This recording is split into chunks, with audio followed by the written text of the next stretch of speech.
ٹھیک ہے. اور سر سید احمد خان نے مساجد اور مدرسوں کی آزادی سے نماز اور دیگر فرائض کی ادائیگی کرنے لگے. انگریز فوجیوں کے زیر استعمال جو عمارتیں تھیں وہ بھی مسلمانوں کو واپس دلوائیں. مدرسوں میں دینی تعلیم کے اجرا کا بھی سلسلہ شروع ہوا. اچھا یہاں پر اب انہوں نے مذہبی خدمات ختم کر لی ہیں اپنی. تو ہم دیکھتے ہیں کہ جو آپ کی دوسری پاکستان اسٹڈیز کی بک میں اس میں اگر مذہبی خدمات میں تھوڑا سا کچھ اور مٹیریل دیا ہوا ہے تو وہ ہم دیکھ لیتے ہیں. ٹھیک ہے تاکہ تھوڑا سا اگر ایڈیشن ہو جائے تو اچھی بات ہے. یہ جی یہ ہم دیکھتے ہیں اب اس میں کہ مذہبی خدمات کہاں پر ہیں. یہ معاشی ہیں اور معاشرتی خدمات ہیں. اس کے بعد ہم دیکھتے یہ مذہبی خدمات. یہ میں تھوڑا سا زوم کر لیتی ہوں. جی تحریک علی گڑھ کے مذہبی خدمات میں یہ دیکھیں بات میں آمدیہ یہ ریپیٹ میں اب نہیں پڑھوں گی. آپ یہ دیکھیں ہم نے 2-3 دفعہ اس کو پڑھ چکے ہیں. تفسیر قرآن پاک ہے. قرآن پاک کی سر سید احمد خان نے تفسیر لکھی تھی. پھر یہ ان کے ایک دوست سے علامہ شبلی نعمانی انہوں نے حضور صلی اللہ علیہ وسلم کی سیرت طیبہ پر ایک جامع کتاب لکھی تھی. اسلام پر غیر مسلموں کے اعتراضات کا جواب بھی انہوں نے اسی طرح سر سید احمد خان نے جو خطبات احمدیہ لکھی تھی نا اس میں دیا تھا. اور پھر یہ جو لکھا ہے کہ ان میں نہ صرف عیسائی پادری بھی تھے. یہ یورپ اور ہندوستان بہت سے لوگ اسلام کو دشمن عقل اور انسانی ترقی کا معنی ثابت کر رہے تھے. ان میں نہ صرف عیسائی پادری تھے بلکہ مغربی یونیورسٹی کے اساتذہ اور انگریز حکمران بھی شامل تھے. آپ نے اسلام پر تنقید کرنے والوں کو منہ توڑ جواب دیا. یہ شعر پڑھ لیتے ہیں ہم اس کی ڈیٹیل میں نہیں جائیں گے. ہم نے ڈالی ہے اب امواج بلا میں کشتی, حوصلہ کہیں ٹوٹ نہ جائے طوفانوں کا. بہت اچھا شعر ہے یہ. اچھا آگے ہم دیکھتے ہیں کہ اس میں اور کیا چیز لکھی ہے. اچھا آگے سیاسی آ جاتی ہیں. چلے اب ہم آپ کی بک میں دیکھتے ہیں کہ اور کیا اس میں ہے. جی معاشی اور معاشرتی یہ جلدی سے پڑھ لیتے ہیں کیونکہ آج ہم کوشش کریں گے اپنا ٹاپک کمپلیٹ کر لیں تاکہ ہم پھر آگے چل سکیں. اچھا معاشی اور معاشرتی دونوں انہوں نے اس میں مینشن کی ہیں. مسلمان جنگ آزادی کے بعد تباہ حال ہو چکے تھے. ان کی جائیدادیں اور جاگیریں چھین لی گئی تھیں. ملازمتوں سے نکال دیا گیا. تباہی مسلمانوں کا مقدر تھی. تحریک علی گڑھ نے مسلمانوں کی نشاط ثانیہ کے لیے ہماگیر نشاط ثانیہ کے دوبارہ ریوائول کے دوبارہ سے وہ اپنی جو ہے حیثیت اس کو بحال کر سکیں ہماگیر سرگرمیوں کا آغاز کیا. سر سید احمد خان کی کوششوں سے مسلمانوں کے لیے عام معافی کا اعلان ہوا. قتل و غارت کا سلسلہ ختم ہوا اور مسلمانوں کا دوبارہ معاشرے میں باعزت طور پر زندگی گزارنے کا. اب یہ وہ ساری ایفرٹ جو تحریک علی گڑھ کر رہا تھا اس وقت دیکھو انگریزوں کو بھی ملا کر, آپ کو میں نے پہلے بھی بتایا تھا کہ انہوں نے اپنی ہر جو آرگنائزیشن قائم کی یا جو انہوں نے جو رسالے شائع کرنے شروع کی اس میں انہوں نے مسلمانوں کو بھی انگریزوں کو بھی شامل کیا. اور پھر اگر آپ کو یاد ہو ہم نے پیچھے بات کی تھی کہ M A school high school قائم کیا اور پھر علی گڑھ کالج قائم کیا اور پھر یونیورسٹی وہ بنا. تو جب کالج بنا تو انہوں نے افتتاح بھی دیکھا اسکول کا بھی اور کالج کا بھی انہوں نے انگریزوں سے کروایا تاکہ ان کے تھوڑا سا ان کی بھی نا سپورٹ ان کو حاصل رہے اور اس طرح سے ان کا امیج جو ہے سوسائٹی میں اچھا ہو جائے. تو یہ ساری دیکھیں اس کی وجہ سے یہ ساری جو اب آپ کو مسلمانوں کے فائدے نظر آ رہے ہیں تو وہ سر سید احمد خان کی انہی کوششوں کی وجہ سے ہوئے. اب ہم آگے یہ بات کر لیتے ہیں. سر سید احمد خان نے 1870 میں رسالہ تہذیب الاخلاق جاری کیا. اب نام سے دیکھیں تہذیب الاخلاق کلچر کے بارے میں یہ رسالہ انہوں نے لکھا جس کا مقصد مسلمانوں کی اخلاقی اصلاح تھا. اس رسالے میں مسلمانوں کی تہذیب و ثقافت کے حوالے سے مضامین لکھے گئے. یہ تحریریں مسلمانوں اور حکومتوں کے درمیان پائی جانے والی خلیج کو کم کرنے کا باعث بنی. مسلمانوں کو عطاب سے زیر عطاب سے بچانے کے لیے انگریزوں کے سر سید نے کتابچہ بھی لکھا جسے لائل محمڈنز آف انڈیا. یہ یاد پیچھے بھی میں نے ذکر کیا تھا. لائل یعنی وفادار جو مسلمان تھے آف انڈیا ہندوستان کے جو وفادار مسلمانوں پر انہوں نے ایک کتاب لکھی تھی جو 1857 کی وار کے بعد انگریزوں اور مسلمانوں کے درمیان جو تعلقات تھے اس کو بہتر بنانے کے لیے. تو یہ وہ ذکر ہے کہ اس کتاب سے مسلمانوں کی خدمات گنوائیں گی اور حکومت کو اپنا رویہ بدلنے پر آمادہ کیا گیا.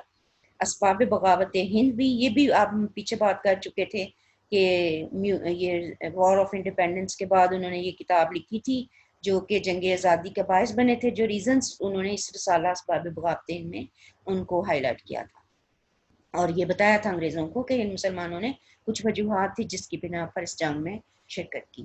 سر سید احمد خان نے یہ ثابت کرنے کی کوشش کی کہ 1857 کی وار جو تھی اس کا ہم سبب انگریزوں کا مسلمانوں اور دیگر اقوام کے خیالات اور ثقافت سے لاعلمی تھا۔ اچھا، اس میں ایک اور بات بھی میں آپ کو یہاں پر بتاتی جاؤں کہ اس وقت انگریزوں نے ایسی رائفلز، بندوقیں جو نہیں ہوتی، وہ انٹروڈیوس کرائی تھی، جس میں نا اب مسلمانوں کو، آپ کو پتہ ہے کہ جو حرام جانور ہیں ان کے جس کا نام لینا بھی مسلمانوں کے لیے اچھی بات نہیں ہوتی، تو اس کے جو چربی تھی نا وہ اس کارتوس کو استعمال کرنے کے لیے نا دانتوں سے اس کو کاٹنا پڑتا تھا اور پھر اس کو رائفل میں ڈالنا پڑتا تھا۔ تو وہ چیز جو تھی وہ مسلمانوں کے لیے بہت زیادہ جو تھی وہ تکلیف دہ تھی، اور وہ اس کو نہیں کرنا چاہتے تھے۔ تو انہوں نے انگریزوں بار انگریزوں سے اس بات کا ذکر بھی کیا اور ان سے کہا کہ وہ یہ رائفلز استعمال نہیں کر سکتی، لیکن انگریزوں نے نہیں سنا تھا۔ تو اچھا، اور دوسری طرف یہ بھی تھا کہ آپ دیکھیں جو ہندو ہیں وہ گاؤ ماتا کہتے ہیں کہ جی وہ گائے کی پوجا کیا کرتے ہیں، تو جب انہوں نے وہ یہ دیکھا کہ یہ جی کارتوس میں اس طرح کی چربی استعمال ہوئی تو وہ ان کے لیے بھی بڑا مشکل تھا، اور پھر وہ ایک دریا پار کرنا اور گنگا جمنا جو تھے وہ ان کے لیے بڑے کہتے بڑے پاک، اور اس کو ناپاک نہیں کرنا، اور یہ وہ اس طرح کے بہت ساری باتیں تھی جس میں ہندوؤں کو بھی اعتراضات تھے انگریزوں کے کچھ پالیسیز پر، جس کی وجہ سے انگریز وہ ہندو جو تھے وہ مسلمانوں کے ساتھ مل کر انہوں نے جنگ آزادی میں حصہ لیا۔ سر سید احمد خان نے زیادہ تر ذمہ داری انگریز عاملوں سے پر عائد کی اور کہا کہ عوام سے دوری کی پالیسی بغاوت کے پھوٹ پڑنے کا سبب تھی۔ اس رسالے کی 500 کاپیاں چھپوا کر برطانوی پارلیمنٹ کے اراکین اور دیگر انگریز زوما میں جو بڑے بڑے لوگ تھے ان میں تقسیم کی گئی۔ تحریر کا اثر دکھائی دیا اور حکومت آئندہ کسی بغاوت کے امکان کو دور کرنے کے لیے سر سید کے مشوروں کو قابل عمل سمجھتے پالیسیوں کو تبدیل کیا۔ اچھا جی، اب آگے ہم پڑھ لیتے ہیں۔ اچھا، اس میں بھی دیکھ لیتے ہیں دوسری بک میں بھی آپ کے کہ اس میں معاشی اور معاشرتی اگر کوئی ذکر ہے ان کا تو ہم وہ پڑھ لیتے ہیں۔ یہ ادبی تو ہم نے پڑھ لی تھی، اور آگے دیکھتے ہیں، نہیں یہ تو اثرات آ گئے۔ پھر اب ہم پڑھ لیتے ہیں اپنی سیاسی خدمات، ٹھیک ہے؟ آپ کی پہلے بک میں سے ہم پڑھ لیتے ہیں، پھر اس کے بعد اس کو بھی ہم سٹڈی کر لیں گے جی۔ پہلے بک آپ کی بک دیکھ لیتے ہیں اس میں کیسے۔ ہاں جی، سر سید احمد خان نے شروع میں مسلمانوں کو ہدایت کی کہ وہ سیاست سے اجتناب کریں۔ یہ میں نے آپ کو پہلے بھی بتایا تھا کہ انہوں نے کہا تھا پہلے وہ انگریزی تعلیم سے استفادہ حاصل کریں، اس کے بعد وہ سیاست میں آئیں، اور اپنی ساری توانائیاں تعلیم کے حصول اور بہتر معاشی اور معاشرتی حالات کی تخلیق کے لیے صرف کر دی انہوں نے۔ مگر بعد میں سر سید خود بھی سیاست میں مسلمانوں کے حقوق اور مقام کے تحفظ کے لیے کوشاں ہو گئے۔ انہوں نے محمدن ایجوکیشنل کانفرنس کو تعلیمی، معاشی اور معاشرتی مقاصد کے علاوہ سیاسی مقاصد کے لیے بھی استعمال کیا۔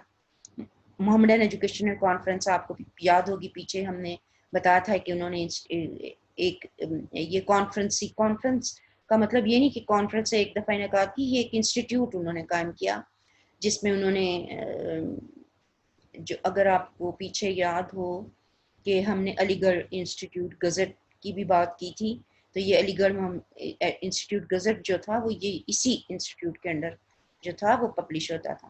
تو یہ وہ کہتے ہیں کہ اس انسٹیٹیوٹ کی وجہ سے تعلیمی، معاشرتی مقاصد کے علاوہ سیاسی مقاصد کے لیے بھی اس پلیٹ فارم کو یوز کیا گیا۔ مسلم مکابرین کانفرنس میں تشریف لاتے اور سر سید مسلمانوں کے حقوق کے حوالے سے قراردادیں منظور کروا کے حکومتی شعبوں کو بھجوا دیتے، یوں سیاسی پہلو میں بھی ضروری اقدامات اٹھائے جاتے رہے۔ اچھا، بہت سے کام سر سید احمد خان نے کیے، اس میں سب بہت سارے پوائنٹس ہیں۔ یہ پہلا پوائنٹ انہوں نے دیا ہے جی کہ ہندو مسلم اتحاد۔ دیکھیں پہلے وہ بہت زیادہ ایفرٹ کرتے تھے کہ شروع میں کہ ہندو اور مسلمان جو تھے وہ آپس میں متحد ہو کر ہیں اور دونوں قومیں برصغیر پاک و ہند میں اکٹھے رہ سکتی ہیں۔